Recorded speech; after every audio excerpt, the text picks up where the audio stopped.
Hello and welcome to my new podcast, The Lion People, where we dive deep into fascinating topics that push the boundaries of what we know and imagine. I'm your host, Alessa Esteban, and today we're exploring the legendary lion people. Get ready for a journey into the myth and mystery. As an Egyptologist, an artist, and a spiritual coach, with a deep passion for spiritual Egyptology, I've spent years researching topics like these, blending both academic knowledge and personal intuition. The lion people have been part of human mythology for centuries, appearing in various cultures and sparking endless curiosity. But what do these stories really mean, and why have they persisted throughout time? So sit back, relax, and let's unravel the mystery of the lion people. And if you enjoyed today's episode, don't forget to subscribe and leave a review. It really helps the show. So thank you so much for listening and enjoy. Hey, hi, hello. How are you today? My name is Alessa Esteban, and let me take a moment to introduce myself. Originally, I am a visual artist, having studied visual and fine arts at the University of Fine Arts in Mexico City. I also pursued artistic specialties at universities abroad in Vienna and in Rome in particular, where I studied art history in Rome and Roman archaeology. I hold a master's degree in psychoanalysis, specifically in the Freudian Lacanian school, which I studied in Mexico City as well, and a master's in art and archaeology at the Giza Plateau from Harvard University online. So, along with certified studies in Egyptology and hieroglyphs reading in Mexico City. All these studies have helped me and sensitized me to who I am today. I could consider myself a spiritual teacher as I share my knowledge with others, teaching others starseeds, what it means to be here now on the planet Earth, and what it means to truly exercise spirituality through our sovereignty and divine recognition, which is not easy, sort of saying.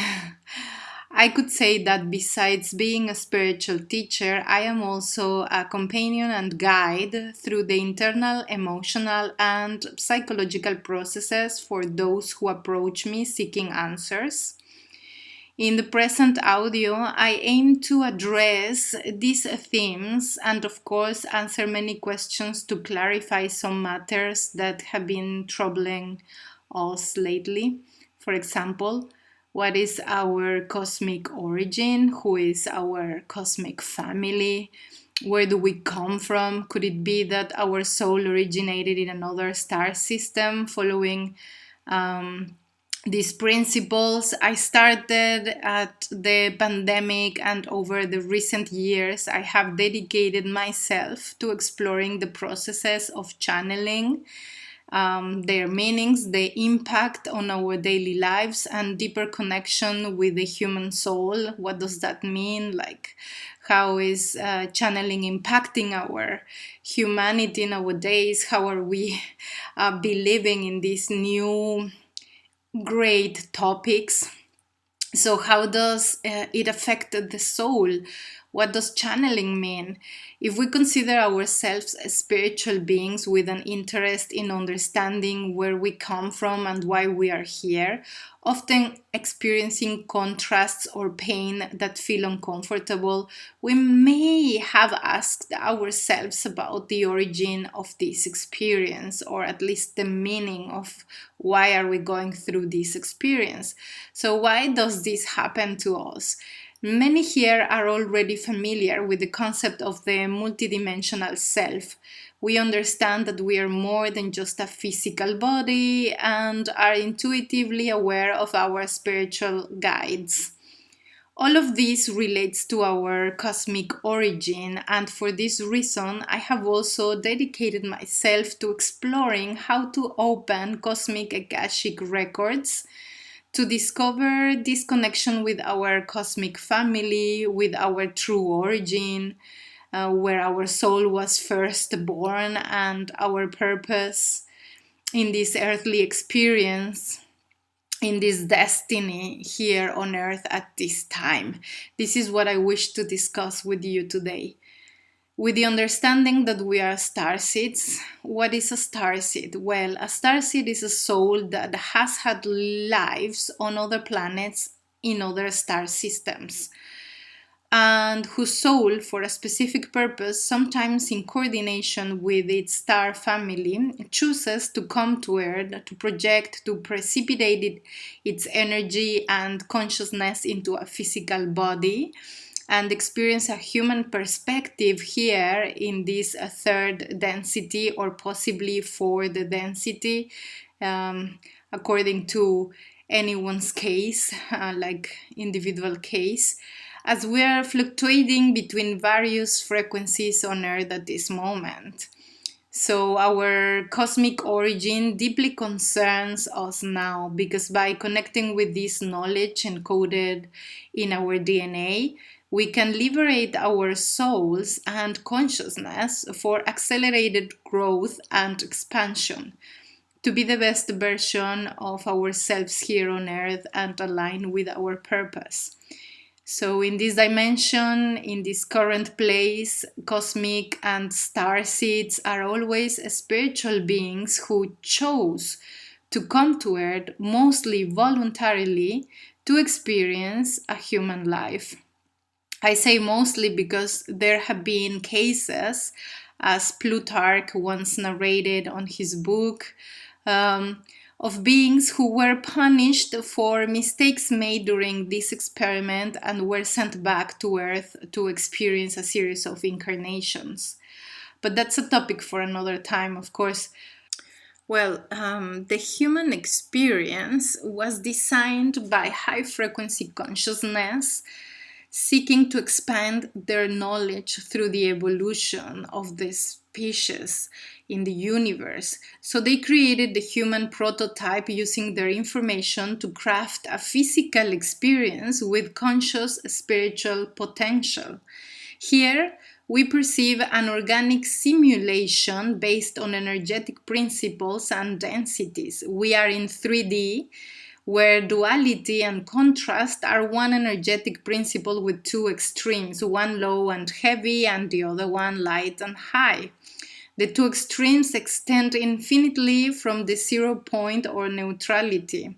So we can imagine the caduceus symbol and the caduceus or the pendulum as symbols, and where the frequency closes in the center of the pendulum's movement. So when the pendulum is in the middle, of course, it won't be so much more contrast. When it really when the greater the contrast is, the longer the pendulum's swing is as well. So when you have the more neutral impulse, then the shorter the swing will be, vibrating in the center in neutrality. So in other star systems, the foundation of physical principles differs, of course, as we could imagine. Here we perceive both collectively and individually. The consciousness that extradimensional beings reach may be collective without the illusion of separation, through they can sometimes project individually as well. So this brings us to the idea that the forgetfulness of our origin upon arriving on Earth is due to this illusion of separation. Essentially, our individual consciousness is experienced personally. We can never know for sure what another is thinking, a fact that other contrary consciousness have exploited to hack the human system. So the human system was designed for a loving and peaceful evolution, but also to be inclusive of all star races interested in sharing their perspective and information. So the human experience has now reached a critical juncture where the organic evolution of the body is increasingly allowing the precipitation of consciousness from those advanced star systems, as we know, like Pleiades, Sirius, Arcturus, Andromeda. So it is crucial to understand that this precipitation has been in fragments of that collective consciousness that I just mentioned, with star seeds detaching repeatedly within each individual incarnated on Earth. So this does not mean that all humans are star seeds, but there are now many, as we know. So, as the project of planet Earth has required consciousness intervention from within through our individual evolution, revealing our guidance and information, this is why it started to happen, like that we started to really see the truth behind, and thus changing the outcomes of that hack to the organic system as well. The DNA, then it happens to be in front of us right now as a technology that allows cosmic star families to share their information and influence evolution. We are not the first civilization to experience this technology. Let's say that if we are a soul from Sirius, we will access a physical body with a higher unpackable or accessible Sirian information in its DNA, as well as the genetic information from ancestors likely from the same star family. In the case of reincarnation, ancestors may be fragments of the same soul reincarnating repeatedly to resolve emotional or conflictual experiences transmitted across generations. So for this is also how I got to know that part of my DNA and cosmic family are the lions, for example.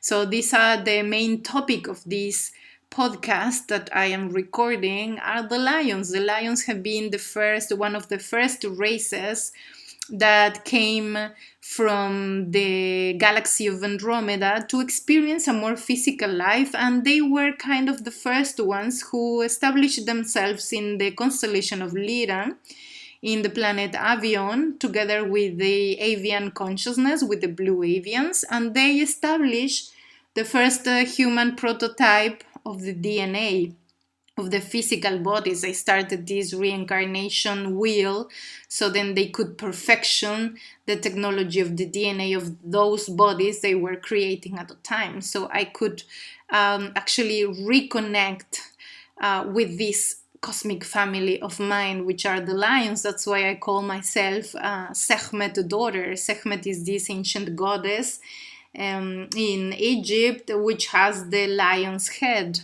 So it's one of the most powerful ones because her name means in hieroglyphs the powerful one. So this is my origins, and when I tell this story to you, I can feel it in the center of my chest, how it resonates and how my heart really expands and reaches another level of frequency within my cells and within my body and my mind. And it's really something that guides us nowadays on the truth, on our own truth, right? It's the resonance that we are feeling. So, each life experienced by an individual, along with its learnings and advancements, remains encoded in this technology, allowing access to that information again in a future life. We still have very limited information on these processes as the human brain is still in a phase of expansion to assimilate certain details, but this is why some of us, as infiltrated guides, are here to explain and facilitate ideas that function as codes so that these codes can, let's say, help the brain to accept this information or even initiate certain downloads or precipitations of this information personally, like on each one of you. The hacking of this system has occurred through trauma, as we know. Trauma can also be added to DNA, potentially altering it for future generations who will then need to decode and release it, allowing the DNA to return to its original structure. So it's known that this technology was designed specifically to restore itself to its original structure, even though the recovery and healing and clearing may take time. So let's explore some examples of extradimensional consciousness, like the Arcturians, a collective consciousness from the 13th density, or for example, the Pleiadians, who exist across different densities as well, such as the 6th, the 9th, and the 13th densities, among others. Their consciousness can be collectively experienced by other Pleiadians or individually approached, so depending on each soul's desired experience. Some Pleiadians choose to expand their consciousness through various beings that in a way derive from the same soul source. So the Sirians, for example, are souls born in the binary star system of Sirius, as we know, where different races of beings from different densities now coexist. Those who contributed to the construction of planet Earth, they are in Sirius A, and whom we know best as the Sirians, are particularly connected to ancient Egypt. So, for example, as I was saying, the lion-headed goddesses and bird-headed gods from ancient Egypt are also from the 9th density, and they are from Syria, but their souls were created in the constellation of Lyra millions of years ago. Here we also encounter the number of adversaries that you have likely heard of, the reptilians. So reptilians possess a warlike and conquering nature in their base of soul origin, yet they are really deeply focused on stabilizing their own existence. They will sacrifice everything for a cause deemed commonly beneficial for the survival of their race.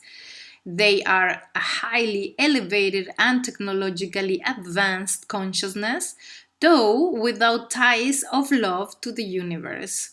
Unlike the other races mentioned earlier, who base their evolution on the energetic principle of universal love, we could say that universal love is the foundation of a technology that has allowed them to create universes, planets, other consciousnesses, and living beings, among other things. The reptilians and their variants created wars and destroyed certain planets in Lyra and in the cosmos, as we know. So this led to a migration of species to other systems. I mention this because it is relevant, as it has caused numerous conflicts here on planet Earth.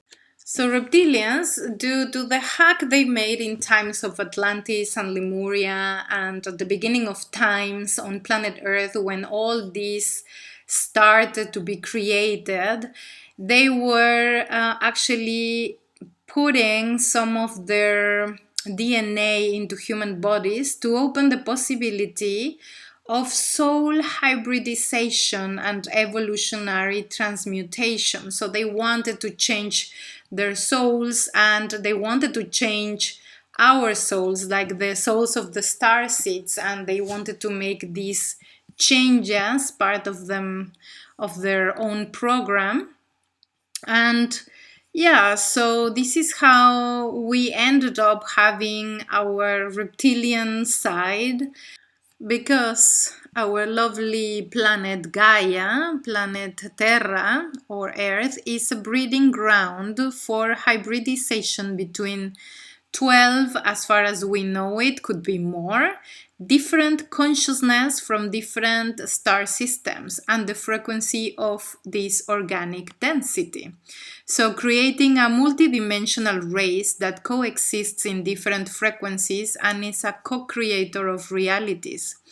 Earth is a very, very new star system in that regard. It's a very young in the sense that the human represents a special technology. So for the first time, it is this technology put into practice for various purposes that is currently in a state of accelerated growth, like on Earth, and from the micro to the macro, right? So the organic physical body that we have carries this advanced DNA technology, and many star systems donated their genetics to contribute to the information that is encoded in our system. So both in our energy footprint and in our organic footprint, souls are going through a process of hybridization and integration of various manifestations of consciousness. So the purpose of being here is to summarize the expansion process, recollection, and information in our soul records. Integration of diversity and evolution to a new species that will be representative of this current solar system, so that we inhabit, right? So the soul consciousness grows as it can be experienced from multiple perspectives.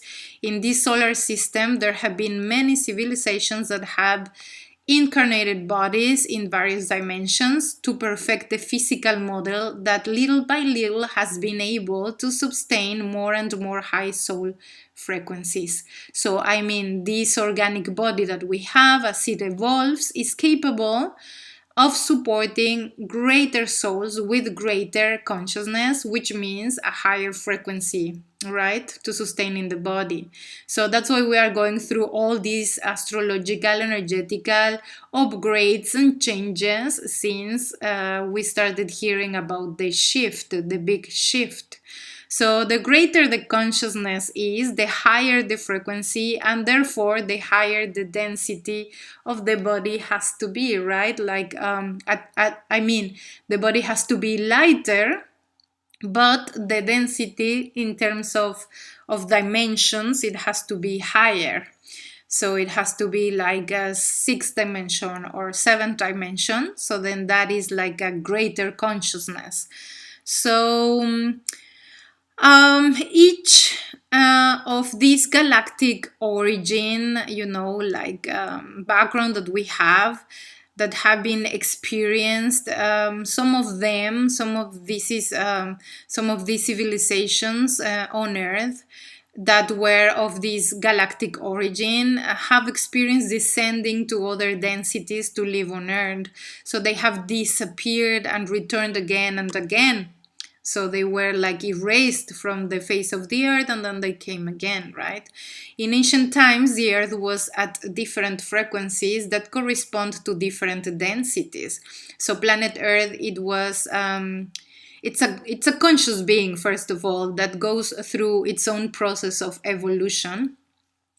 So in the galactic Akashic records, I have been able to see the multiple functions that Gaia offers to souls for their evolution, and how wonderful this being is that reproduces and creates hybrid consciousnesses, giving new results and new beings.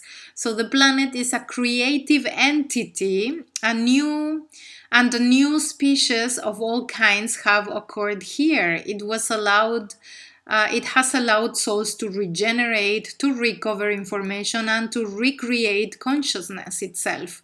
So allowing me to understand how special the soul is and how it can transfer information, how it can be fractalized and even lose pieces of itself and then recreate them, or recover them back again and integrate them into the full mass of our consciousness.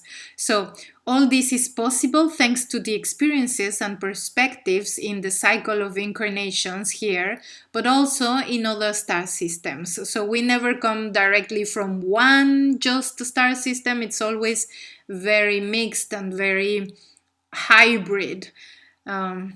Just as there are souls that are gestated in other cosmic systems, souls are also gestated here. So this does not mean that there is no contact with cosmic consciousness. No. On the contrary, the soul that is created on Earth and can be incarnated as well in other star systems later or in parallel lives. because the goal is to grow consciousness and ascend back to the divinity of the whole. So the purpose is to go through as many perspectives and possibilities as possible. With each cycle of incarnations, the physical body, its DNA, the information it contains is perfected, and the soul acquires greater consciousness, as much as it is like living different lives. It is expanding, it is integrating more and more information. So it's not easy to integrate the information of 12 different great consciousness that belong from these high star systems, right? So yeah.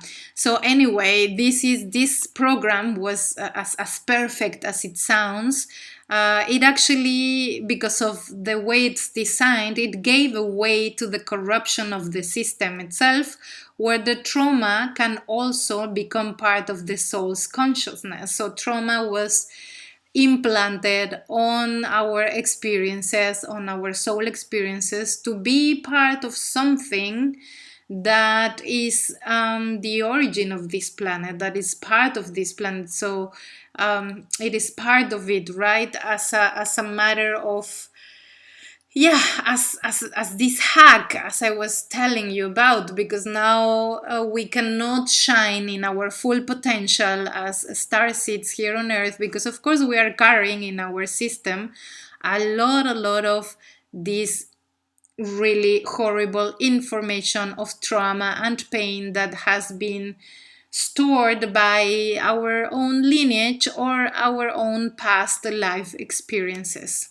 So we carry a lot besides the original trauma that we lived from the first experiences in Lyra, when the Lyra planets were destroyed, and when we migrated to other star systems like Pleiades or Cygnus or Cassiopeia or so many others that are out there.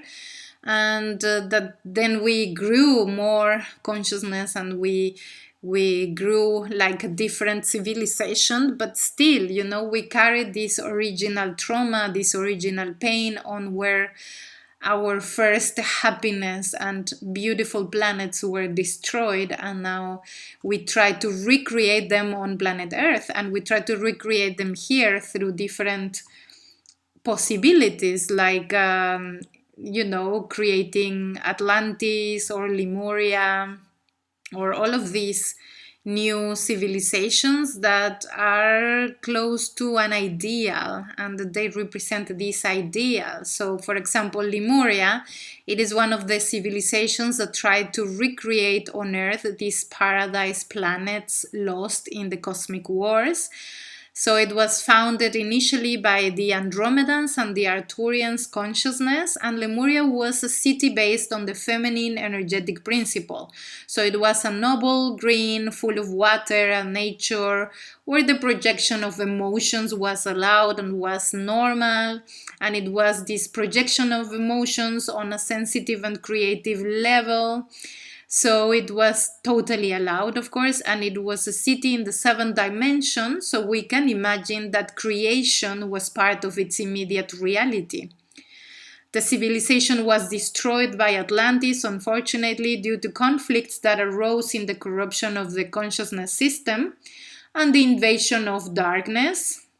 So although duality has always been part of this reality, the contrast is a product of the conflicts dragged from the Lyran wars, and dragged from these, like main trauma memories that we had from that. So it's not that they were good beings or bad beings, of course, but every expression, because we know here that every expression of consciousness must be seen from the point of view of the creator, of source, or the spirit, or in relation to beings of a conquering and warrior nature as an essential part of the integration of souls.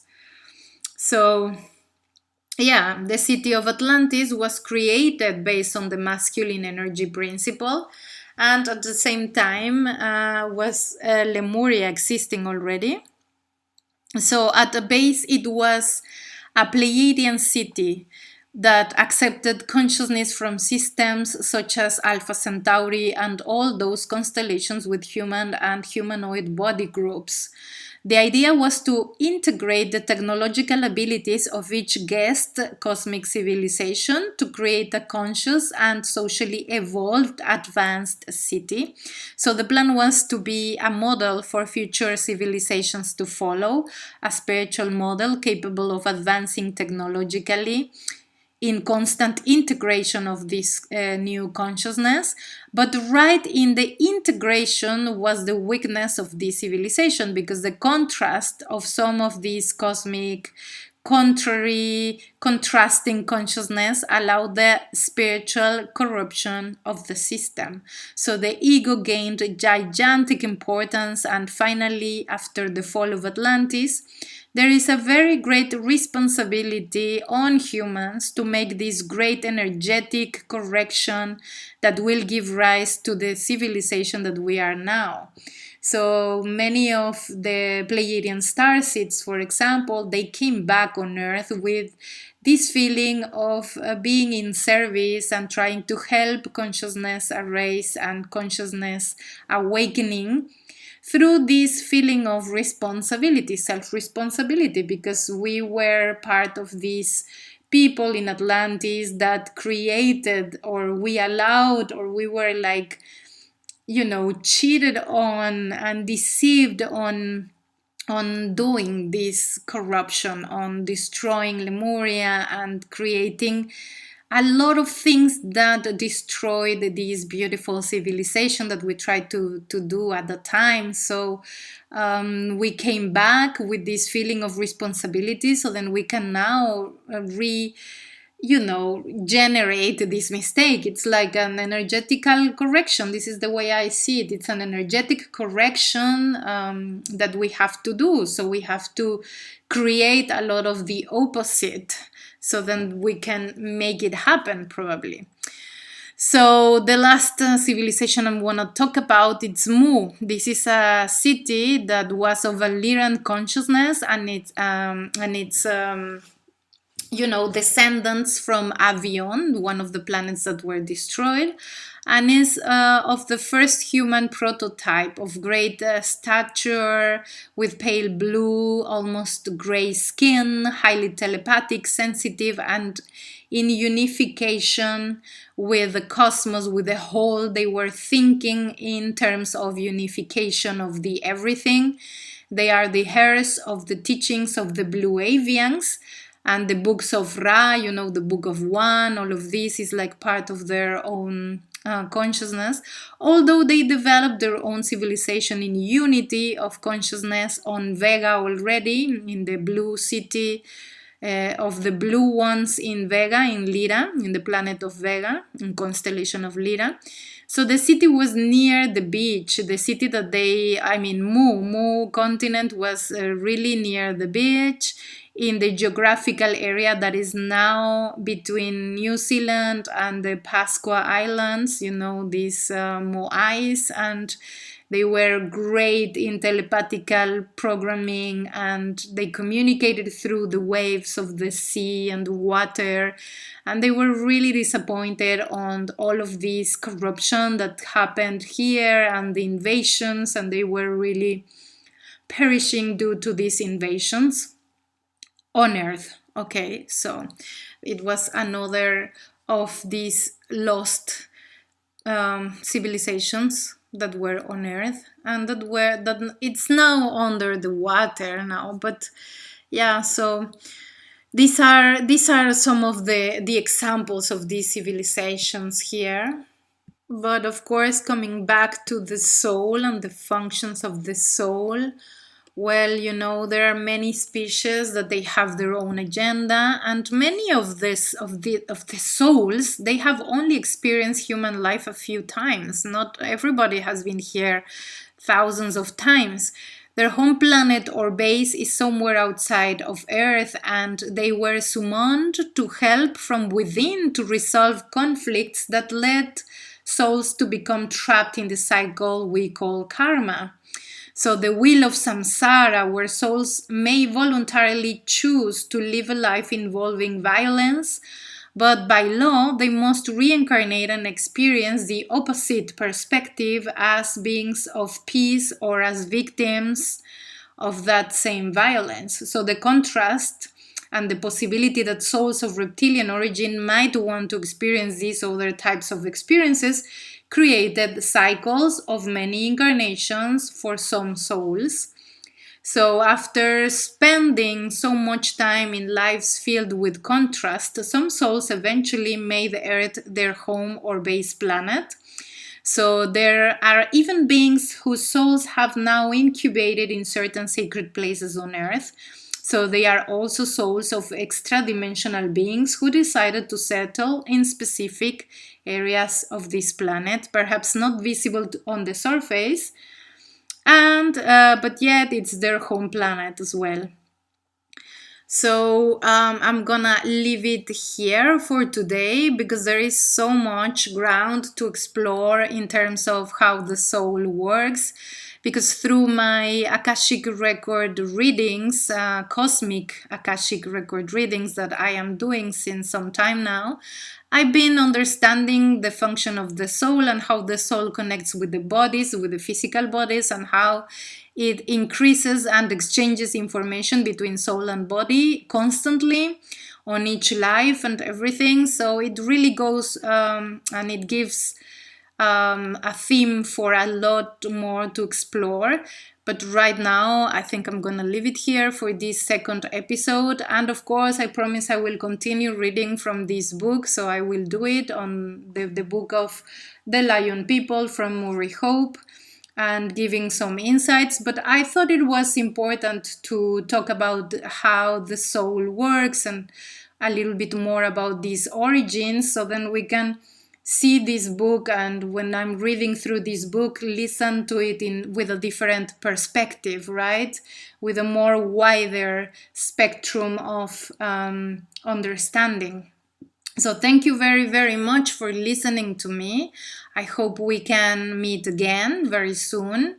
I'm sorry I have a lot of work and a lot of sessions, one-to-one sessions, but you can find me on my webpage if you want to explore more individually your own star origins and your own soul journey through all these star systems. Contact me. I am here for that. I'm a Pleiadian soul that is giving this service. So you can book a session on my webpage, alessaestelar.com. So it's Alessa with double S, and Estelar is stellar, but in Spanish. So please find me over there. I will leave the links anyway on the description of this video, on this box below. So thank you again so much for your patience and for listening to me, and you can contact me there through my website. Thanks a lot and blessings to you all. I love you all, my dear souls. See you soon. Listen to you soon.